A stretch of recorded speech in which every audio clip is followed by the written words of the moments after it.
Transmitting to you from Old Heart Radio.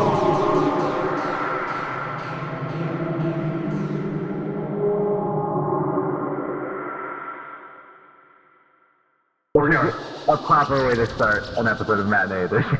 Matinee Edition. Sheridan, Lucas. Confused.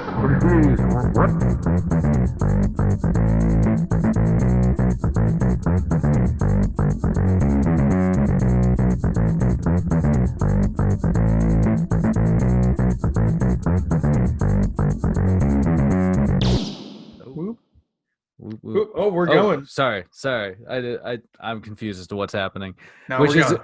a proper way to start an episode of Matinee Edition. Matinee Edition. Sheridan, Lucas. Confused. What are we doing here? Why? Who are we?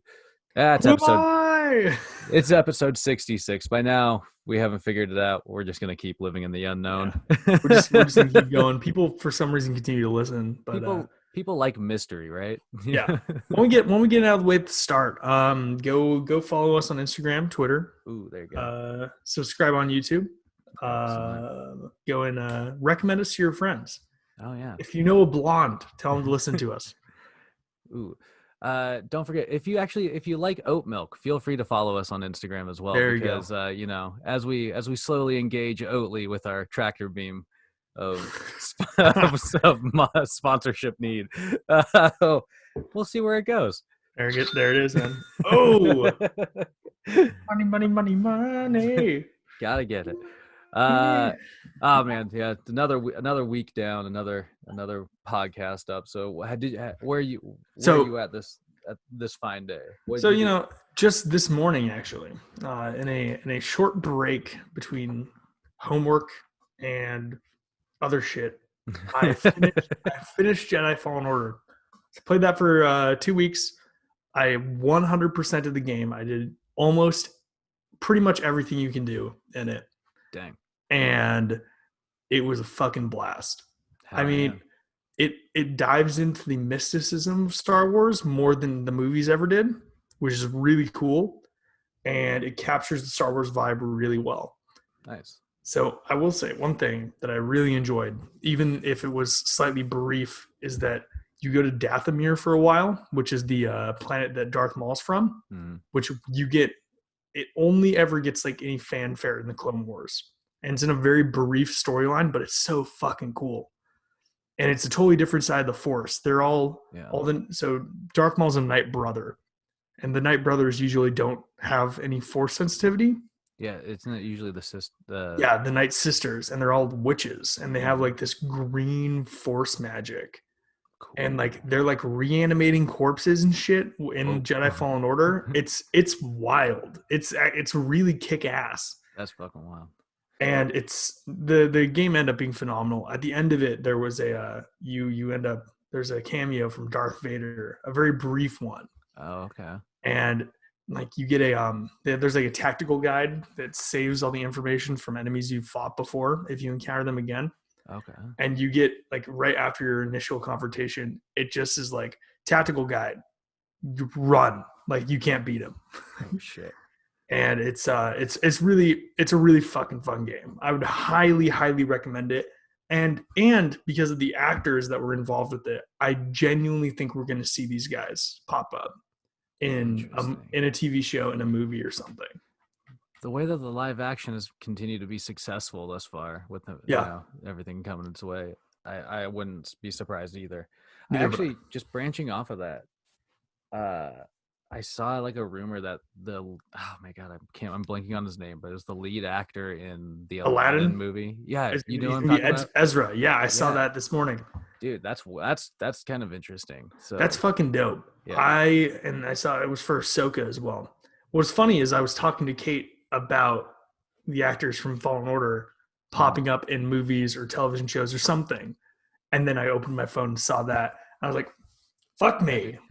I think they're going to start trying to like incorporate all the popular elements that they've expanded on, Well, unlike the Marvel casting rumors, which we'll get to, the that one I feel like has a lot more credence, because with Ahsoka going after Thrawn, Like there's a lot. Ezra and Thrawn are pretty inherently tied at the end of Rebels. Fair. So it would need to happen. It wouldn't make sense if Ezra weren't to show up. And also, that is sort of good casting because he looks pretty similar to what I would imagine an older Ezra would look like. Did you see the side by side of the animated character? I did. I was like, I could see that. Yeah. They just got to give him purple hair and he'll be set. There you go. Yeah, man. That's cool. Well, do you know if they're following up with any more Fallen Order? I don't know yet. The studio it's a EA subsidiary studio, and I remember seeing something about them being willing to make another one. And the end of the game is super open-ended. It's like I genuinely think there's going to be another one because it pretty much leaves off and you got your crew together and they're just going out into the world. And that's it. I was like, there's other stories to tell here. It's only like 5 years after Order 66. Okay. And so like there's like a big gap there Yeah. that could definitely be interesting to look at. Well, who knows? I mean, it sounds like it was a popular enough game, and the way you're talking about it makes it sound like it's really fucking fun. I really enjoyed it. I'm gonna have to find another game to talk about next week though. Fair enough. I don't know. I did see because we every once in a while talk about Nintendo. I did see that they announced like a Skyward Sword Legend of Zelda remake for the Switch. Oh, interesting. And Nintendo Switch. I just got one in the mail today. Hey, you finally got one. Yeah. Are you gonna play Breath of the Wild?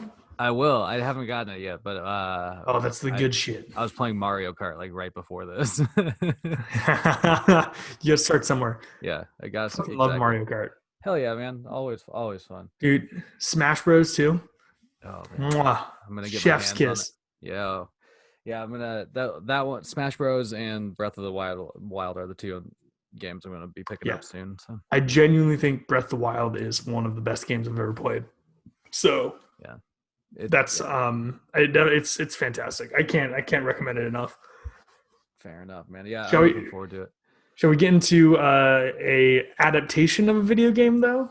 Oh yeah, speaking of video games, Mortal Kombat, dude. Dun dun dun dun dun dun dun dun. Like I've been waiting for this trailer to drop. I didn't realize it got delayed. I was like, we're past the fucking release date. I didn't realize it got pushed to April. Yeah, it's like still though it feels like it's so close to like. I know. I mean, I don't know. It doesn't seem like they're trying to like overhype this movie, but the trailer made it look. It made it look like it'd be a fun to watch. Yeah, it looks like a shitty B movie, and I'm sort of down with that. HBO played it smart because my first reaction after the trailer was that I would not go pay to go see it in the theater, but I'm glad I'd watch it. I'm glad to watch it on streaming. So yeah, man. I mean, it looks like there's some really shitty dialogue, but that's not why we're watching a Mortal Kombat movie. Dude. What we're watching Mortal Kombat for are the fucking fatalities, and that they gave us in the trailer. I saw. I was showing it to Kate, and once again, I've said this before. She's an English major. She enjoys writing. She enjoys good writing. You can appreciate it in multiple mediums. There's that exchange where he pulls down Cole pulls down his shirt, and it's like they have the same. They have the same. Yeah, I was like, that's a fucking birthmark. They say like, you have the same birthmark. What do you mean? He was born with it. It's not a birthmark. That's an exchange in the trailer. It's too fucking funny. Well, yeah, that dialogue's not a winner, but I mean, like, look, we get some really cool shit. I mean, I'm forgetting the dude who plays Scorpion. I'm forgetting his name. I don't remember off the top of my head, but he was the guy Hawkeye fucking impaled in Endgame. Oh shit. Yeah. But like there's some really cool martial arts stuff. And like the characters actually look on point. Like Jax looks dope. Yo, dude, but watching Jax's arms get ripped off was even doper. I know. Like that's what I'm saying. Like that's everybody wants a brutal Mortal Kombat movie. Dude. Like you don't necessarily have to care. You have to care about the characters as much as you care about the Fast and Furious characters. Yeah, exactly. If not less. About it. Yeah, if not like Amina, yes. Because they're gonna get fucking mauled by the end of it. Yeah. Like I mean, ideally they're making this movie to not make a second one. You know what I mean? I hope so. I want people to fucking die. Yeah. I mean, we see like Jax rip out someone's heart. Also, I love that Jax still has the thick Australian accent. Jax wins, you fucking beauty. But like there's some dope shit. I mean, like I got to see a mediocre looking CGI Goro, but I'm still down. Goro was my dude. Oh yeah. I think, I saw it all over the internet, but like, there is that question of where Johnny Cage was during like that lineup. He is one of the classic characters. Yeah. So it'd be interesting to see if they bring him in at all. Yeah. But, also I saw that like, still shot of Reptile, and I'm really like, I've never been like a huge fan of like the actual like Reptile Man version of Reptile, but I like the green ninja looking reptile that spits acid. Dude, I mean, it looks like he's gonna get his ass kicked because that heart Kano was holding in his hand, he ripped out of fucking the reptile. I will say, I'm the character I'm most excited to see, the crazy fucking fatalities they come up with is Kung Lao. Just because that razor hat is fucking nuts in the games. You can do some crazy shit. Yeah, he's one of my favorite characters to play with. I will say the brief like fight between Scorpion and Sub-Zero you see at the end of the trailer was fucking dope. Yeah. The turning blood into another knife. Yeah, that was fucking wicked. I will say one thing that thoroughly disappointed me. He very much undersold the get over here. Same, dude. I thought that was like, I was like, where's the gusto? Get over here! Exactly. Get over here. Like, like not I want get over here. It sounds like he sounds like Bane doing that. Get over here. Like, now is the time to get over here. Liberate Gotham. Yeah. Get over here. But we'll see how it goes. Again, like we're not in it for the acting. We're not. But like I'm looking forward to it though. It'll be a fun watch. You know what I mean? I'm down. We'll have to that's in April, so we'll watch it after the Snyder Cut. Yeah. What a segue. I was gonna say another movie, a movie we're not looking forward to as much these days. Dude, you brought this up last week. I'm fucking sour. Today we saw exactly like your hesitations being fulfilled. Oh god, that Leto mosquito photo that came out, dude. Like, oh my god, like, Jared Leto is Jesus apparently. He's got that Jesus on the cross look. I know it's fucking nuts to me. Maybe not fully on the cross, but I mean, he's wearing the crown of thorns on. Yeah, but he's got the crown of thorns. His arms are in a cross. It's just so it's just so bad. Like I was like wondering why the long hair when they showed him in the at the end of the last trailer, but now it makes sense in the worst way. His Joker is gonna just be like wandering around that post-apocalyptic future, just pretending to be Jesus. That's all it is. And that I also saw a report this morning that it's actually just Jared Leto, not even Joker. Not even Joker. It's like when he came out of his like desert meditation into the COVID pandemic. Yeah, in like middle of 2020. He's detached, man. I know it's. That's so fucking nuts. I genuinely think it's gonna be like a Joker cult. At first, I was really excited that the studio was sort of just like, all right, Zack Snyder, do whatever the fuck you want with this goddamn Justice League bullshit. Like, but now it's like, it's gone too far. Yeah, it's gone too far. That's not enough. Like most Zack Snyder projects, there is not enough. He's not being reined in. You can't. I think Zack Snyder is an enjoyable director, but he should never be allowed to write a film. His visual style is fantastic for certain types of movies. But yeah, man, I agree. He tends to, like, when he gets his hands on a script, it seems like it goes like haywire and too deep, and it's so weird. And like, it weirdly reminds me of George Lucas in the prequels, where people were like, especially with the Snyder Cut, because what happened, it's like online personalities, the entire fucking internet was like, we want the Snyder Cut. Yeah. And like DC always does, they're like, people want it. It's obvious we need to buy completely into it. When in reality, people just wanted to see a darker Justice League. Yeah. You know, that didn't stray too far from the style of Batman v Superman. Exactly. And what is being produced is like this, like no holds barred, like every idea is jammed in there 4-hour piece of like it looks like Zack Sucker Punch. Snyder overload. Like the I will say I saw today that the like apparently where Warner Brothers draws the line is they wanted Bruce Wayne to fall in love with Lois Lane after Superman died. uh-huh. And Warner Brothers stopped him. That's it. that's the line, but not Jesus Joker. Like what the fuck? Yeah. So strange, man. So weird, like lumpy looking dark side. I mean, come on, what's going on here, guys? Yeah. Like I said, I'm souring on it. I haven't seen it yet, but we will watch it. I'm gonna fucking watch that shit, and I'm going to probably sit through it over like 2 or 3 days. And we will have to talk about it on the podcast because it's going to be intriguing. We'll probably dedicate a show to it. I was going to say, I almost guarantee it'll be a whole episode because we might have to do 2 episodes that week because like Falcon the Winter Soldier is going to be happening too. Yeah. We'll have a palate cleanse with Falcon and Winter Soldier. Oh, God. Jeez, dude. But speaking of MCU, shall we get to Marvel? Man, let's just crank out that rumor mill. That yeah. We got to talk about all of our bubbles getting popped by Tom Holland, crushing all hope.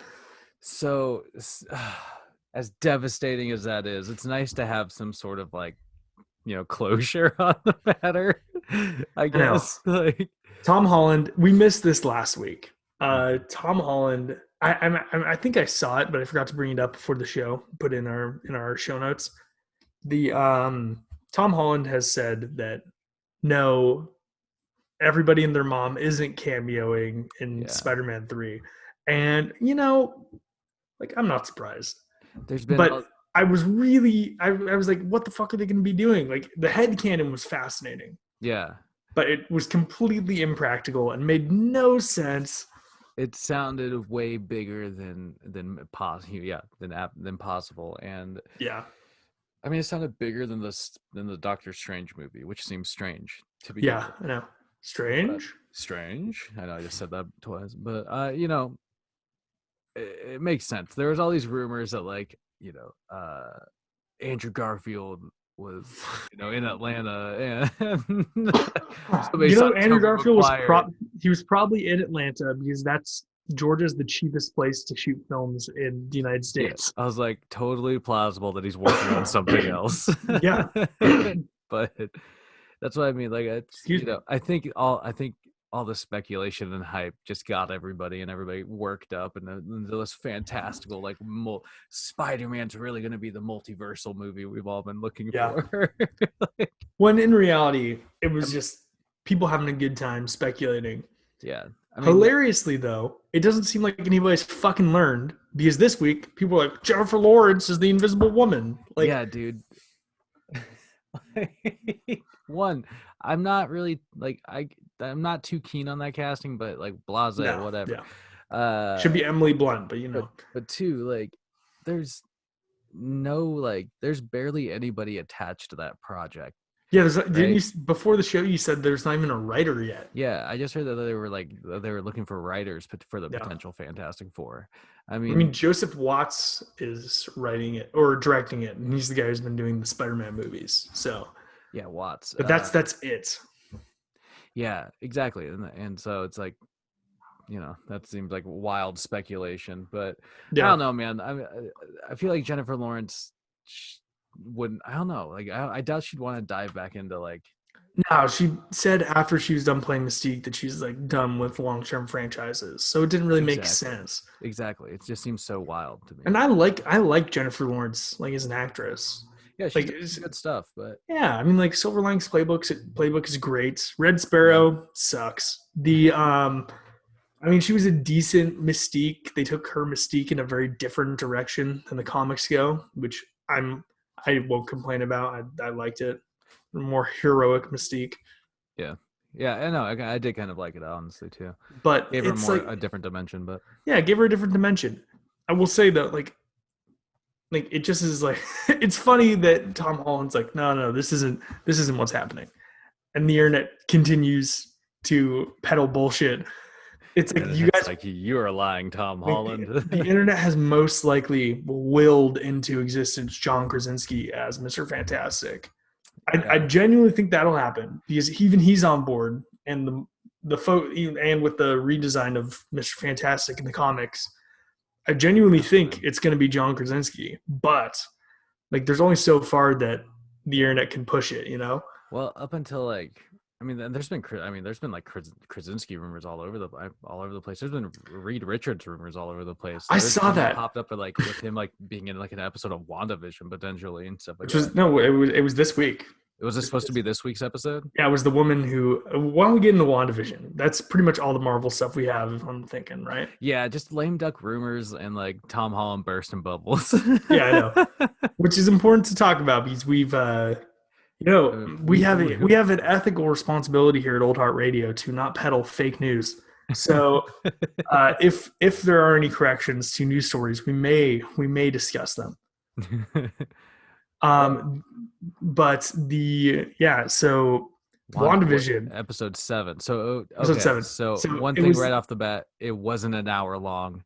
The internet, that was another thing the internet fucking lied about. God damn it. But it was a good episode. It was. So the aerospace engineer, right, was the woman, just the random woman in the army, in like the army costume. Yeah. Yeah, it wasn't anyone of note. She had like 2 lines, and I'm pretty sure they were fucking with us.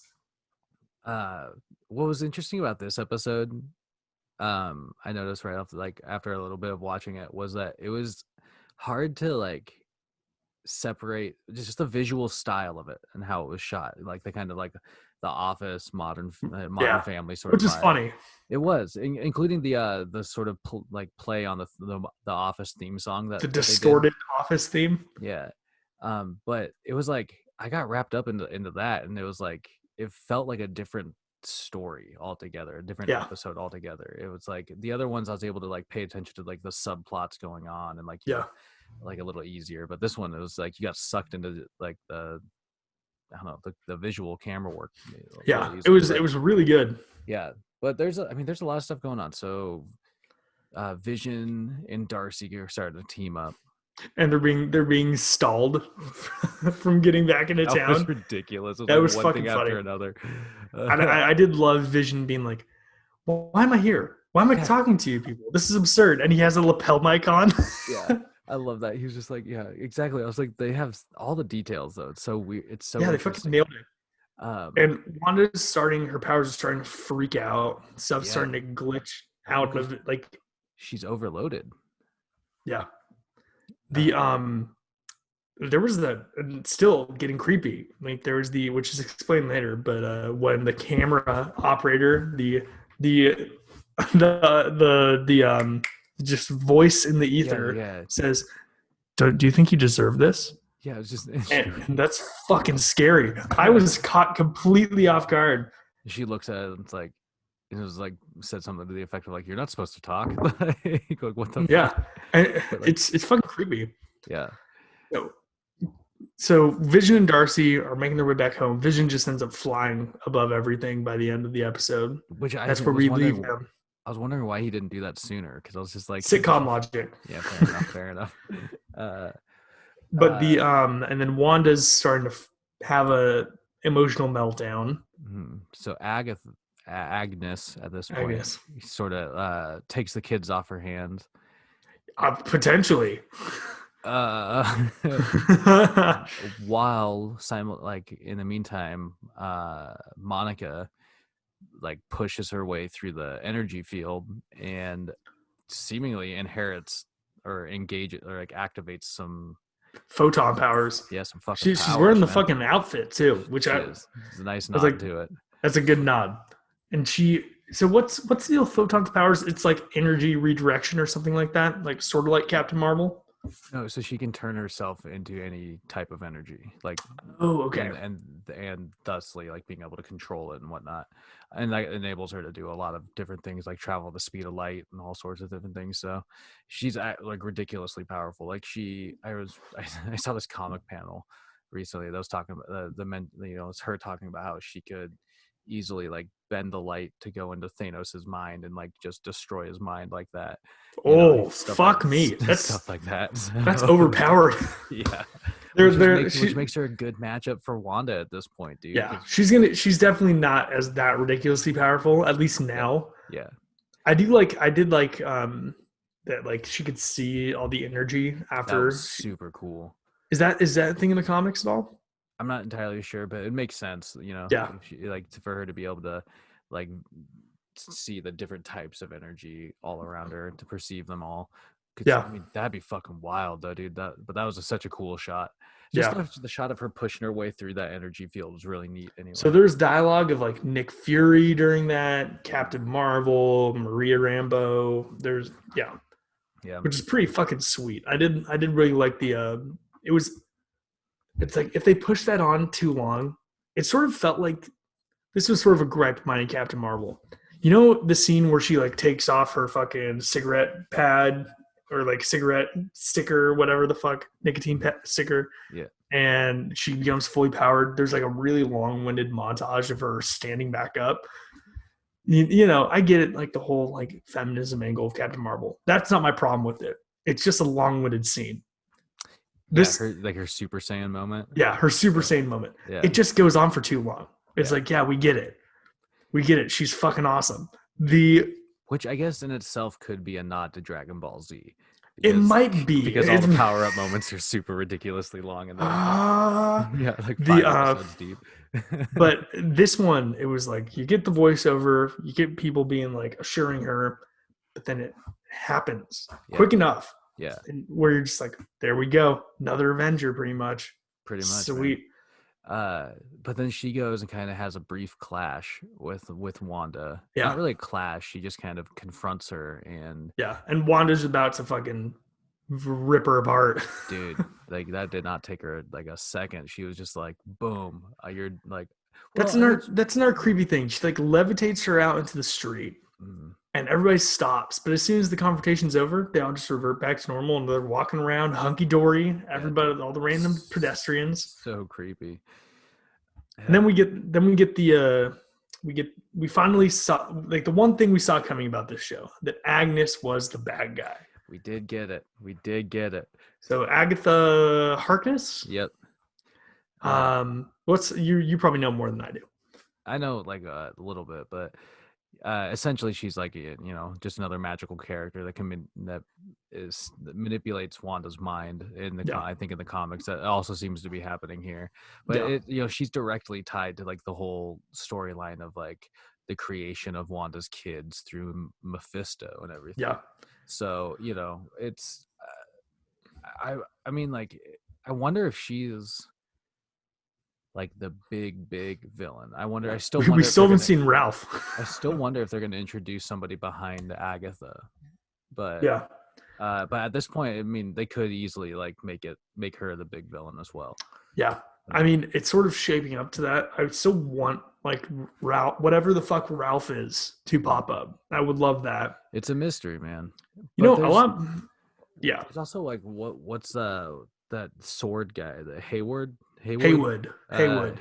Well, he's going after Vision because he was trying to weaponize the body. Yeah, but what's he like trying to like what operation is he planning? Like they didn't really. I don't know. They haven't really got into that. I'm intrigued though. Yeah, that's going to be disruptive. But I wonder if I just wonder like what Agatha's angle is in all this. Like what is she trying to get out of all this? With the introduction, the actual introduction of her character, and like makes me just wonder, like, why is she manipulating Scarlet Witch? Oh no! Here's something that just came to mind immediately. Maybe it has to do with maybe bring back somebody, because there's that. Like I remember being struck by her when Wanda's dog died, and was she fucking killed? And she goes. And Wanda's like the kids say, you can bring him back to life. And Agnes goes, you can do that. Like that's what comes to mind for me. Maybe it's like using the kids as like fuel to bring someone back, and we don't know what the deal is with the kids at the end of the episode as well. Exactly, because I mean, at this point, it's interesting. They've continued to establish that their powers are developing and stuff. Yeah, they're like becoming fucking Speed and Wiccan. Wiccan, that's the one. And so we see them at Agatha's for a bit, and then when Wanda goes over there, they're gone. Discovers all like the basement of Agatha's house. They're just nowhere in sight. Yeah. So, I'm interested. I wonder if she's like, I wonder if she's just made them disappear or some shit. Yeah. So two things about WandaVision before we wrap up. So Paul Bettany was talking about how there's a big MCU actor who he shot a scene with that is going to cameo at the end of WandaVision. So we'll see. My money's on Doctor Strange. It would just make sense, right? It would, but he said that it's somebody he hasn't worked with before. Interesting. Yeah. I mean, he didn't shoot with so I guess Cumberbatch at all on Infinity War. That's what I was just trying to think. I was trying to think, was there any crossover? And there was like, no, they didn't interact. No, yeah. He was dead. He was dead in Endgame. So yeah, Strange was on Titan while Vision was getting murked on fucking in Wakanda. Crusher. Yeah, brutal. So my mind's on Strange, but they also said that it's gonna be a sad finale. So who knows what's gonna happen, man? It's just gonna be sad. Sorry, kids. It's gonna be. I don't know what's gonna happen here. So I really don't either, and that's kind of why I love the show. I know. Still, just like what's next? It's built. We're able to see pieces of House of M. We're able to see pieces of the Vision comic that ran a few years ago, and then we're seeing some nods and winks to these other characters, like Photon, like Agatha Harkness. And I'm still curious what the actual deal is with Pietro. So same, dude, same. Because he popped up briefly at the end. He was not in this episode pretty much at all. That was the thing I'm interested in. So there's that after credit scene, which is the first one of the season. Yeah. Or like mid credit scene, really. Yeah. But he pops up as Monica's like investigating the basement of Wanda's house. Of Agnes's house. She opens that was up. Agnes's house. Yeah, it was. Okay. You see the same like vines and stuff. Yeah, I just didn't. Looks like the upside down. It kind of does. Do you think he's maybe he's under Agatha's control? Who knows? Because he has shown more agency than the other people. Like that's true. In the Halloween episode, he was like, "How are you doing this? Like, I think it's cool." Like, so he's more aware. Yeah. So I don't know. I'm interested. I will say, there's the shot of the book in Agatha's basement. I, honest to God, I was like, the Darkhold!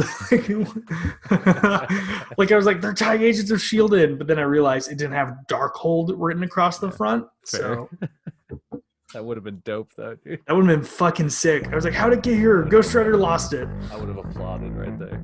Yeah, I know. I would have gone ape shit if that actually happened. Fuck great. But either way, it's still a fantastic show. I can't wait. Only 2 more? No. Yeah. No. 2 more episodes. Good, man. Holy cow. And then, quickly before we go, I'm watching Vikings. And I've never seen it before. Have you watched Vikings? I think I've seen like random episodes. But so far, it's some good shit. It's like the first season I can tell is shoestring budget, but it's fun. I'm enjoying it quite a bit, especially after playing Assassin's Creed Valhalla and this taking place like 50 years before that game. A lot of the characters that are referenced are the main characters of that series. Yeah, that is one thing I took note. It is a History Channel series, so they did put a little. Better be fucking historically accurate.